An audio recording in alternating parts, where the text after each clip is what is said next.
तो क्या बेजान चीजों का आप पर असर पड़ता है? हाँ, अगर आप पढ़ने देते हैं तब। आप इस धरती पर एकमात्र जीव हैं जिसे अपने जीवन को खुद गढ़ने की आजादी दी गई है। इंसान इसी आजादी से दुखी है। अच्छी किस्मत के लिए आप इसे अपनी जेब में रखिए। अगर ये आपकी उंगली पर होगी तो लोग सोचेंगे कि आप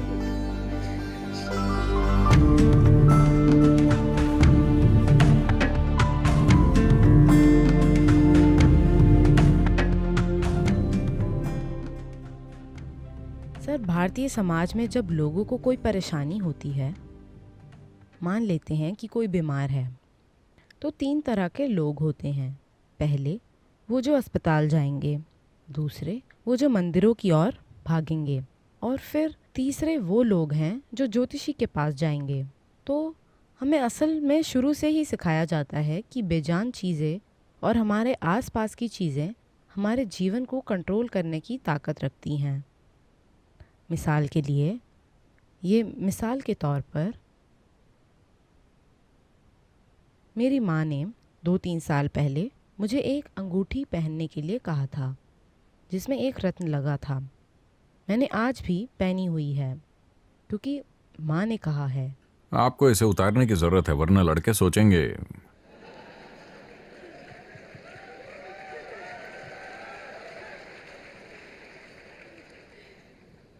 अच्छी किस्मत के लिए इसे अपनी जेब में रखिए। अगर ये आपकी उंगली में होगी तो वो सोचेंगे कि आप। देखिए, मानव जीवन इस तरह से बना है, खासकर इंसान का जीवन। सभी जानवरों के लिए प्रकृति ने स्पष्ट रास्ता तय कर रखा है। वो क्या कर सकते हैं और क्या नहीं कर सकते। उनका जीवन 2 रेखाओं के बीच चलता है। वो उससे नीचे नहीं जा सकते, वो उससे ऊपर नहीं जा सकते। उन्हीं के भीतर वो जीते हैं। इसीलिए वो इतने आश्वस्त दिखते हैं और वो शांतिमय होते हैं। जब उनका पेट भर जाता है तो वो पूर्ण शांत हो जाते हैं। क्या आपने ये देखा है? हेलो, क्या आप मेरे साथ बात कर रहे हैं या नहीं? क्या आप सभी जानवरों में देखते हैं कि जब उनका पेट भरा होता है तो वो शांतिमय होते हैं? लेकिन इंसान सोचते हैं या उन्हें सिखाया जा रहा है कि शांति जीवन का अंतिम लक्ष्य है। एक भैंस पेट भरा होने पर शांति से बैठती है और आपके लिए वो अंतिम लक्ष्य है। कितनी शर्म की बात है। जो काम एक भैंस भर पेट घास खाकर या जो भी वो खाती है उसे खाकर कर सकती है, उसे आप अंतिम लक्ष्य की तरह मानते हैं। क्या ये शर्म की बात नहीं है? मैं आपसे पूछ रहा हूं। लेकिन ये इसी तरह सिखाया जा रहा है। शांति आपके जीवन का चरम लक्ष्य है। लेकिन अगर बुनियादी चीजों पर आए, अगर आप आज शांतिपूर्ण नहीं हैं तो क्या आप आज भोजन का आनंद ले सकते हैं? नहीं। क्या आप सड़क पर घूमने का आनंद ले सकते हैं? क्या आप अपने आसपास कुछ लोगों के संग साथ का आनंद ले सकते हैं? नहीं। अपने जीवन में किसी भी चीज का आनंद लेने के लिए अगर परमानंद में नहीं तो कम से कम आपको शांतिमय तो होना चाहिए। तो मैं पूछ रहा हूं कि क्या इसे आपके जीवन का पहला कदम होना चाहिए या आपके जीवन का आखिरी कदम? ऐसे लोग सिर्फ मरने पर ही शांति से होंगे। अब क्या दूसरी चीजों का हमारे ऊपर असर पड़ता है, खासकर निर्जीव चीजों का? रत्न और हीरे और वैसी चीजें और ग्रह भी। देखिए, पृथ्वी की प्रकृति।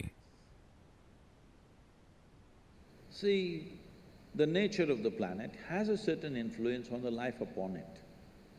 देखिए, पृथ्वी की प्रकृति का इस पर मौजूद जीवन पर कुछ खास असर होता है। आप देखेंगे कि पूर्णिमा के दिन और अमावस्या के दिन कई जानवर कुछ खास तरीकों से सिर्फ इसलिए बर्ताव करते हैं क्योंकि वो इससे प्रभावित होते हैं। आप जानते हैं, पूरा महासागर ऊपर उठता है।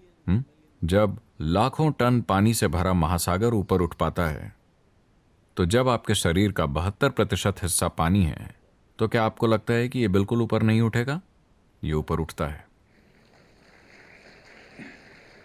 तो मुझे नहीं पता अगर आप इसके प्रति सचेतन हैं, लेकिन भारत में ज्यादातर लोग जानते हैं। सिर्फ भारत में ही नहीं, कहीं भी जहां भी पागलखाने हैं वहां लोग इसके प्रति सचेतन हैं। पूर्णिमा के दिन और अमावस्या के दिन लोगों के मन में अशांति का स्तर ज्यादा हो जाता है। तो लोगों को लगता है कि अमावस्या और पूर्णिमा से पागलपन होगा। नहीं, ये सच नहीं है। अगर आप बहुत प्रेममय हैं तो पूर्णिमा के दिन आप ज्यादा प्रेममय बन जाएंगे। यदि आप बहुत आनंदमय हैं तो पूर्णिमा के दिन आप ज्यादा आनंदमय हो जाएंगे। अगर आप थोड़े सन की हैं तो आप ज्यादा सन की हो जाएंगे। जो भी आपकी क्वालिटी है वो उस दिन थोड़ी बढ़ जाती है। तो जो लोग रोमांटिक हैं उन्हें पूर्णिमा का दिन चाहिए। जो लोग ध्यान करना चाहते हैं वो पूर्णिमा का दिन चाहते हैं। जो थोड़े पागल होते हैं वो पूर्णिमा का दिन नहीं चाहते। असल में यह आपके गुण को बढ़ा देती है। बेशक आज एक दूसरे तरह का किताबी विज्ञान चल रहा है जो सिर्फ प्रयोगशाला में होने वाली चीजों को देखता है, किसी दूसरी चीज पर ध्यान नहीं देता। वो लोग कहते हैं कि यह सब बकवास है। नहीं, अगर आप अपने शरीर पर ध्यान देते हैं तो बिना ऊपर देखे, बिना कैलेंडर को देखे आप खुद से जान जाएंगे कि पूर्णिमा कब है, अमावस्या कब है। अगर आप अपने सिस्टम पर पर्याप्त ध्यान देते हैं, क्योंकि आपके सिस्टम में खास बर्ताव दिखता है। लेकिन इंसान के साथ समस्या ये है, या लोग इसे एक समस्या की तरह देखते हैं, अगर आप किसी संभावना की पूरी खोजबीन नहीं करते तो आपकी दृष्टि में वो एक समस्या जैसी दिखती है। What is a problem is always a possibility, isn't it? एक समस्या हमेशा एक संभावना होती है ना? आपको ये अच्छी नहीं लगी?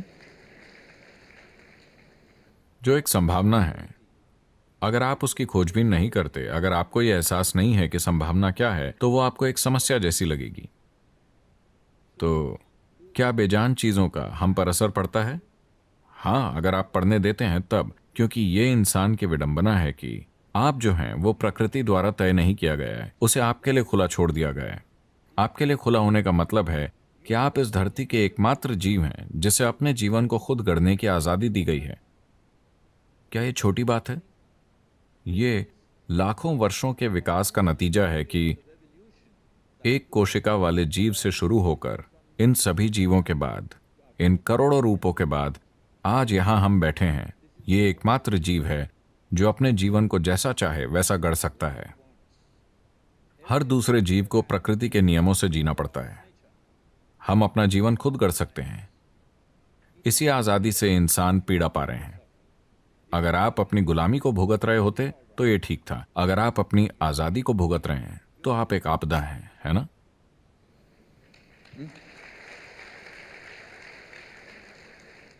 आप अपनी दास्ता को भुगत रहे हैं, आप किसी चीज में बंधे हुए हैं, आप उसकी पीड़ा सह रहे हैं, ये समझ आता है।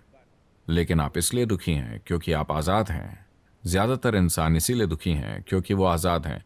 वो हमेशा हर समय खुद को किसी इंसान या किसी चीज से बांधने की कोशिश कर रहे हैं क्योंकि आजादी उन्हें डराती है। क्योंकि आजादी एक मार्ग रहित रास्ता है। आजादी एक खुला इलाका है, कोई तय रेखा नहीं है। क्योंकि कोई तय रास्ता नहीं है तो ज्यादातर लोग आतंकित महसूस करते हैं। लेकिन मानव जीवन में सबसे बड़ी चीज आजादी है, क्या ऐसा नहीं है? हेलो? इस संस्कृति में सबसे महत्वपूर्ण ईश्वर नहीं है, स्वर्ग नहीं है, बल्कि मुक्ति, मोक्ष, आजादी ही सबसे महत्वपूर्ण है।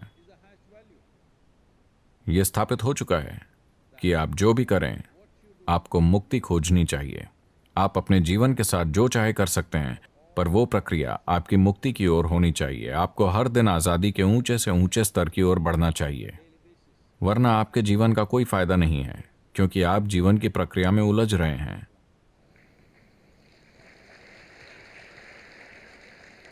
अगर आप स्वर्ग भी जाते हैं तो वो भी एक उलझाव ही है। देखिए, मुझे यकीन है कि आपने आईआईटी में एडमिशन मिलने के पहले, आप अभी भी बॉम्बे लगा रहे हैं, ठीक है, मैं देख रहा हूं।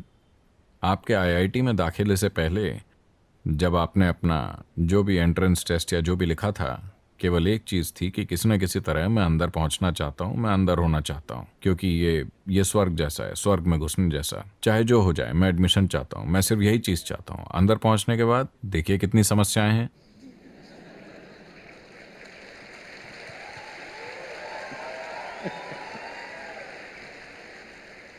मैं आपसे एक आसान सवाल पूछ रहा हूं, इस धरती पर होते हुए क्या आपके पास कोई सबूत है कि आप पहले से ही स्वर्ग में नहीं हैं और इसे बर्बाद कर डाल रहे हैं? क्या आपके पास कोई सबूत है? मान लीजिए कि आप इस सौर मंडल से उड़कर बाहर चले गए और फिर पूरे सौर मंडल को देखा। जो भी ये 12-14 ग्रह और उपग्रह हैं, इन सभी के बीच क्या पृथ्वी निश्चित रूप से एक स्वर्गलोक जैसी नहीं दिखती? हाँ या नहीं? तो आप पहले ही स्वर्ग में हैं और इसे बर्बाद कर दे रहे हैं, और अब आप एक दूसरे स्वर्ग को जाना चाहते हैं। ये संस्कृति स्वर्ग को महत्व नहीं देती, भगवान को महत्व नहीं देती, केवल आजादी को महत्व देती है। हम सृष्टि और सृष्टिकर्ता से भी आजाद होना चाहते हैं। मुक्ति, मोक्ष ही चरम मूल्य है, क्योंकि ये एक दार्शनिक मूल्य नहीं है, ये एक धार्मिक मूल्य नहीं है। ये ऐसी चीज है जिसके लिए हर जीवन लालसा कर रहा है। बात सिर्फ इतनी है कि ज्यादातर इंसानों के पास दूरदृष्टि नहीं है, तो वो इसकी लालसा किश्तों में कर रहे हैं। देखिए, लोग अभी जो भी चाह रहे हैं, अगर उनके पास कुछ नहीं है तो वो कहेंगे अगर मुझे रोज 100 रुपए मिल जाए तो शिव जी मुझे बस इतना ही चाहिए। ऐसी प्रार्थना होती है। 100 रुपए ऊपर से गिरे, 100 रुपए, ठीक है ठीक है ठीक है, 3 दिन 100 रुपए मिले, ठीक है, चौथे दिन सिर्फ 100 रुपए। अरे शिव जी, आपकी समस्या क्या है? क्या आप इतने कंजूस हैं? कम से कम रोज 1000 रुपए दीजिए।